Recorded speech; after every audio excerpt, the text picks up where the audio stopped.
থেকে পদত্যাগ করতে হবে। এই সরকারকে আমাদের পক্ষে আর সহযোগিতা করা সম্ভব হবে না যদি তারা গণভোটের গণনা বাস্তবায়ন করে, যদি জুলাই সনদ বাস্তবায়ন না করে, গণভোটের গণনা বাস্তবায়ন না করে, আগামী 5 বছরের মেয়াদ তারা সম্পূর্ণ করে যেতে পারবে না। রহমানকে সিদ্ধান্ত নিতে হবে তিনি কি 5 বছর নির্বাচিতভাবে ক্ষমতায় থাকতে চান, নাকি শেখ হাসিনা সহ পৃথিবীর অন্যান্য জায়গায় যে করুণ পরিণতি হচ্ছে জনগণের রায়কে অবজ্ঞা করার জন্য সেই পরিণতি তিনি ভোগ করতে চান। সংস্কার বনাম সংশোধন এই বিতর্ক নতুন করে শুরু হয়েছে দেশে। আমরা মনে করি এই বিতর্কের কোনো প্রয়োজন ছিল না। আমরা ঐক্যমত কমিশনে এই বিতর্কের অবসান করেছিলাম যে দেশে সংশোধনের মাধ্যমে দেশের সংবিধানের কোন মৌলিক কাঠামোর পরিবর্তন সম্ভব হবে না, দেশের কোন মৌলিক সংস্কার সম্ভব হবে না। ফলে আমাদের লাগবে সংস্কার পরিষদ অথবা গণপরিষদ। সেই সময় বিএনপি সংবিধান সংস্কার পরিষদ এবং গণভোটে রাজি হলো। নির্বাচিত হওয়ার পরে তারা সংস্কার কি সেটা ভুলে গিয়েছে। তাদের 31 দফাতে সংবিধান সংস্কার কমিশনের কথা উল্লেখ থাকলেও নির্বাচিত হওয়ার পরেও সংস্কার কি তারা ভুলে গিয়েছে। তারা এখন শুধু সংশোধন ছিঁড়ে আর কিছু চিনে না।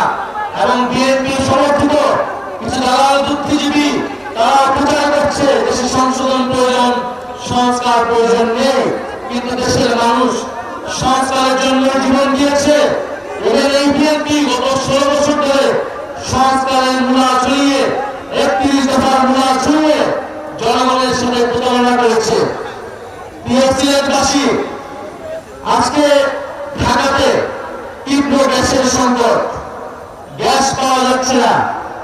এর আগে জ্বালানির দাম বৃদ্ধি করা হয়েছে, বিদ্যুতের দাম বৃদ্ধি করা হয়েছে, সিলিন্ডারের দাম বৃদ্ধি করা হয়েছে, সবজির দাম দ্বিগুণ থেকে 3 গুণ হয়েছে।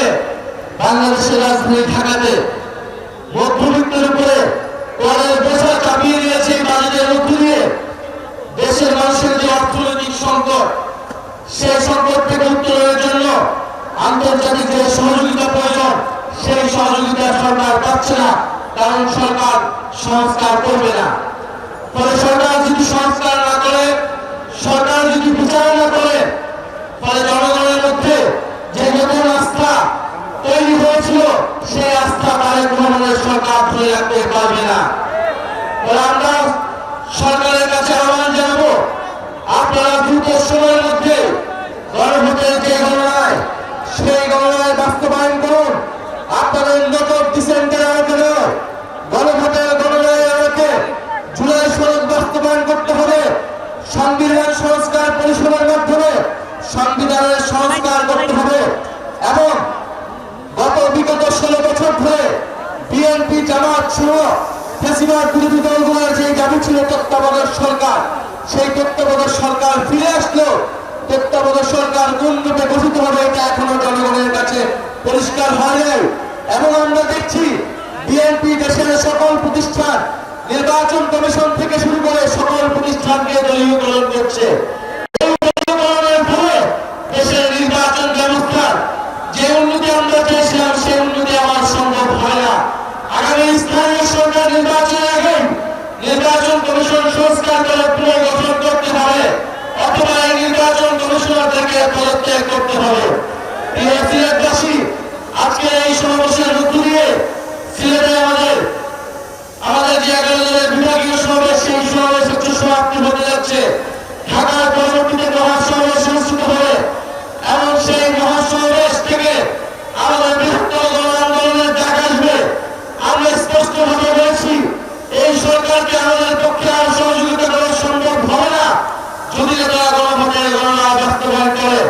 ফলে আমরা আশা করব সিলেটবাসী যেভাবে জুলাই বিপ্লবে যেভাবে রক্ত দিয়ে এই পুণ্যভূমি রক্ত দিয়ে দেশের গণতন্ত্র এবং সার্বভৌমত্বের পক্ষে দাঁড়িয়েছে, আদালত সংস্কারের পক্ষে, গণনায়ের পক্ষে আপনারা দুর্বার আন্দোলন গড়ে তুলবেন ইনশাআল্লাহ। সেই আন্দোলনের পক্ষে আমরা 11 দল ঐক্যবদ্ধ থাকবো। দেশের আইনের পক্ষে, সার্বভৌমত্ব, সংস্কার এবং সুশাসনের পক্ষে আমরা 11 দল ঐক্যবদ্ধ আছি, ঐক্যবদ্ধ থাকবো সড়ক বাস্তবায়ন না করে, গণভোটের গণনায় বাস্তবায়ন না করে আগামী 5 বছরের মেয়াদ তারা সম্পন্ন করে যেতে পারবে না।